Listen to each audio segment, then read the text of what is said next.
Welcome to Lost in Revision. All of our content is public domain, literature, fairy tales, and folklore. We are here to celebrate the original stories, not just read the modern sanitized versions.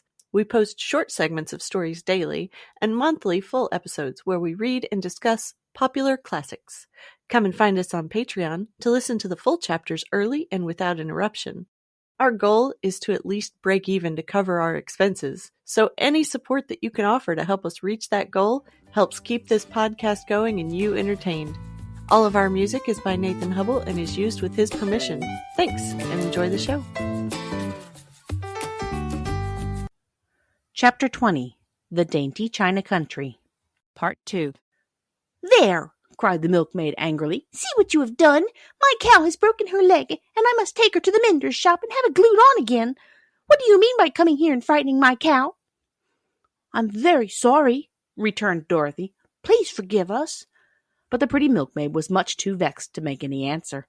She picked up the leg sulkily and led her cow away, the poor animal limping on 3 legs. As she left them, the milkmaid cast many reproachful glances over her shoulder at the clumsy strangers, holding her nicked elbow close to her side.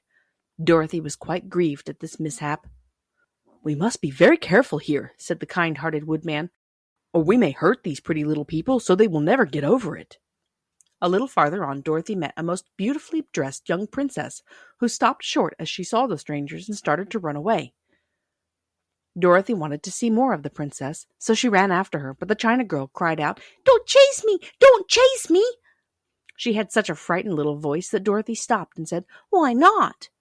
"Because," answered the princess, also stopping a safe distance away, "if I run, I may fall down and break myself." "But could you not be mended?" asked the girl. "Oh, yes, but one is never so pretty after being mended, you know," replied the princess. "I suppose not," said Dorothy. "Now there is Mr. Joker, one of our clowns," continued the China lady, "who is always trying to stand upon his head. He has broken himself so often that he is mended in 100 places, and doesn't look at all pretty. Here he comes now, so you can see for yourself." Indeed, a jolly little clown came walking toward them, and Dorothy could see that in spite of his pretty clothes of red and yellow and green, he was completely covered in cracks, running every which way and showing plainly that he had been mended in many places. The clown put his hands in his pockets, and after puffing out his cheeks and nodding his head at them saucily, said, "My lady fair, why do you stare at poor old Mr. Joker? You're quite as stiff and prim as if you'd eaten up a poker." "Be quiet, sir," said the princess. "Can't you see these are strangers and should be treated with respect?" "Well, that's respect I expect," declared the clown, and immediately stood upon his head. "Don't mind Mr. Joker," said the princess to Dorothy. "He is considerably cracked in his head and makes him foolish." "Oh, I don't mind him a bit," said Dorothy. "But you are so beautiful," she continued, "that I'm sure I could love you dearly. Wouldn't you let me carry you back to Kansas and stand you on Aunt Em's mantle? I could carry you in my basket." "That would make me very unhappy," answered the China princess. "You see, here in our country we live contentedly, and can talk and move about as we please. But whenever any of us are taken away, our joints at once stiffen, and we can only stand straight and look pretty. Of course, that is all that is expected of us when we are on mantels and cabinets and drawing-room tables, but our lives are much pleasanter here in our own country." "I would not make you unhappy for all the world," exclaimed Dorothy, "so I'll just say good-bye." "Good-bye," replied the princess.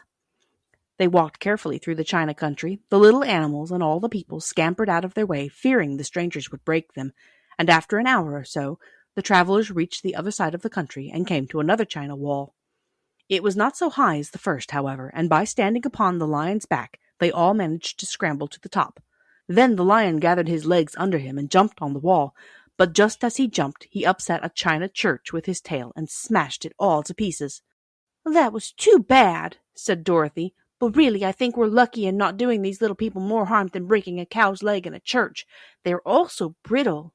"They are indeed," said the Scarecrow, "and I am thankful I am made of straw and cannot be easily damaged. There are worse things in the world than being a scarecrow." Thanks for joining us today. Check us out on Patreon. The Storytime level is only $3, and you can help us meet our small goal of breaking even and covering our expenses. Your support helps pay for all of the things that podcasting requires, and helps keep this show alive and growing. If you can't afford to support us financially, go give us a good review, subscribe or follow, and share with your friends and family. Feel free to fact check us and offer suggestions to make our show better for you. You can also send us an email at lostinrevisionpodcast@gmail.com. There's a lot more waiting for us all at the end of the road.